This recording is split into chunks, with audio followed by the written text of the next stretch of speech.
필러한 지 12년째지만 여전히 새로운 사실을 깨닫습니다. 오늘의 필러를 어떻게 맞아야 잘 맞는 것인지를 알려드리겠습니다. 피부과 전문의 닥터필러입니다.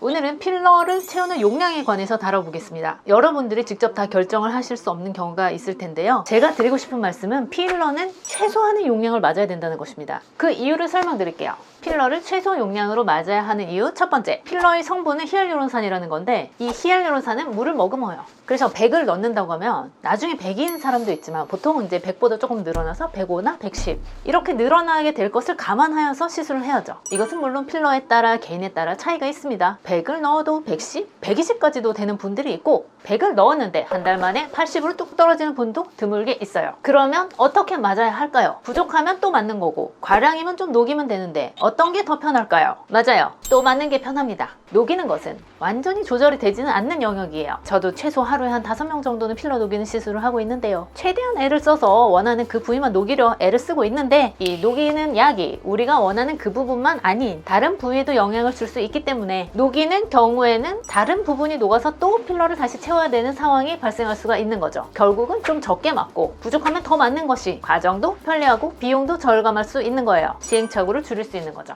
자, 필러를 최소 용량으로 맞아야 하는 이유 두 번째, 이것은 모양 지속력입니다. 쭉 가는 거죠. 앞볼 필러든 팔자 필러든 처음에 이상적인 모양으로 만드는 것보다 더 중요한 것은 약간 모자란 듯해도 이쁜 모양이 오래 지속될 수 있는 것, 이것이 중요합니다. 당장 해서 지금 이쁜 게 중요한 게 아니에요. 6개월, 1년, 2년이 지나도 이쁜 게 중요하잖아요. 처음 한 달 예쁘고 그 이후에 모양이 변한다면 그것은 이쁜 것이 아닙니다. 그러려면 피부가 지탱할 수 있는 최소한의 양을 주입하는 것이 필요합니다. 필러 최소 용량으로 맞아야 하는 이유 세 번째, 처지는 현상이나 튀어나오는 것을 막기 위함. 필러를 맞으려면 피부 탄력도를 고려를 해야 돼요. 어떤 피부는 쫀쫀하고 힘이 세서 필러를 충분량 가지고 잘 지탱할 수 있는 피부가 있고요. 헐거운 피부, 애초에 탄력이 없는 처진 피부는 그 능력이 조금 부족해요. 이거를 고려를 해서 채우면 되는데 일단 적게 채우면 문제가 발생할 확률이 줄어듭니다. 또 얇은 피부는 이렇게 얼굴을 움직일 때 필러가 살짝 튀어나와 보일 수 있어요. 또 다이어트 후에도 안 보이던 필러의 윤곽이 보이는 것과 비슷하죠. 이런 점을 고려하였을 때 저는 늘 필요한 최소한의 용량으로 필러를 쓰는 것이 결국에는 좋은 모양을 오래 유지하는데 좋다고 생각하여 이런 생각에 바탕을 두고 시술을 하고 있습니다. 필러 용량을 최소한으로 하는 이유 네 번째,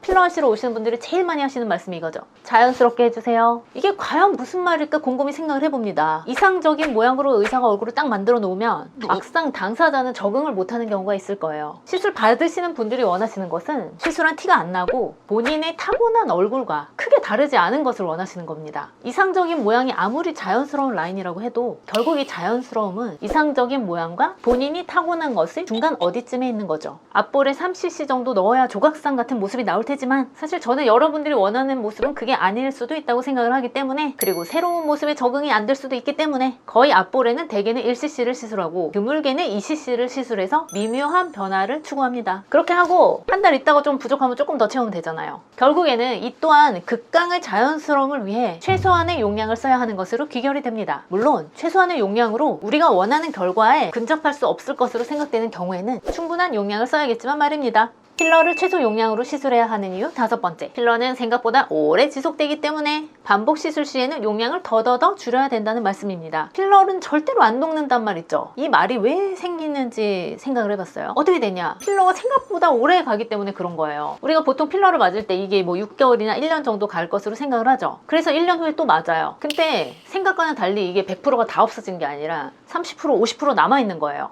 근데 그거를 모르고 필러를 또 맞게 되는 거예요. 그러면 결국 필러가 쌓여서 얼굴에 과도한 필러가 들어가게 되고 얼굴이 본래의 자연스러운 모습을 잃게 되고 무거워지고 둔해지고 웃을 때 튀어나와 보이게 되는 거죠. 필러는 결국에 녹아 없어지는 물질이지만 100에서 0으로 다 없어지는 데 걸리는 시간은 필러에 따라 개인에 따라 다양하며 생각보다는 오래 걸릴 수 있습니다. 그래서 반복 시술 시에는 처음에 맞았던 용량보다 일반적으로 줄여서 맞는 것을 권해드립니다. 아울러 제가 드리고 싶은 말씀은 필러가 오래 가다가 살짝 모양의 변형이 왔다고 느껴질 때가 있겠죠. 이럴 때 여러분들이 녹이시는데 부담을 안 가지시면 좋겠어요.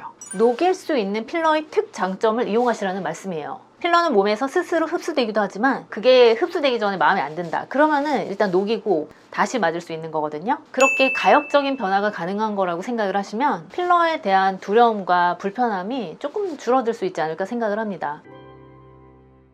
저는 피부과 의사입니다. 제가 상대적으로 몸과 마음이 편안한 레이저 시술만을 할 수도 있겠지만 굳이 이 절대로 쉽거나 간단하지 않은 필러 시술을 지속하는 이유는요, 얼굴 윤곽의 볼륨을 만들어줄 수 있는 시술 중에 필러가 유일하게 가역적인 시술이라는 점도 큰 것 같아요. 물론 제가 아무리 필러 시술을 열심히 한다고 해도 개인의 피부 특성에 영향을 받기 때문에 볼륨이 올라오는 정도나 지속 기간이나 뭐 이런 점들이 다를 수 있는 변수가 있는 시술인 건 맞습니다. 그럼에도 불구하고 필러는 잘 이용하면 정말 안전하고 자연스럽게 볼륨을 줄 수 있는 항노화 시술임에는 분명합니다. 필러를 이해하고 장단점을 알고 있는 그대로 받아들인다면 필러와 함께 이쁜 얼굴, 젊은 얼굴 만들어 볼 수 있지 않을까요? 좋아요와 구독, 피부과 전문의 닥터필러였습니다. 감사합니다.